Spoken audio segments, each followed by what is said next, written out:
अस्सलाम वालेकुम बच्चों, मैं राबिया और आज हमारी वीडियो का उन्वान है उर्दू गिनती 91 से 100।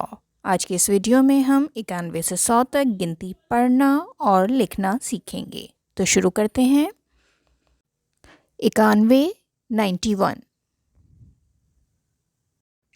92 92, 93 93, 94 94, 95 95, 96 96, 97 97, 98 98, 99 99,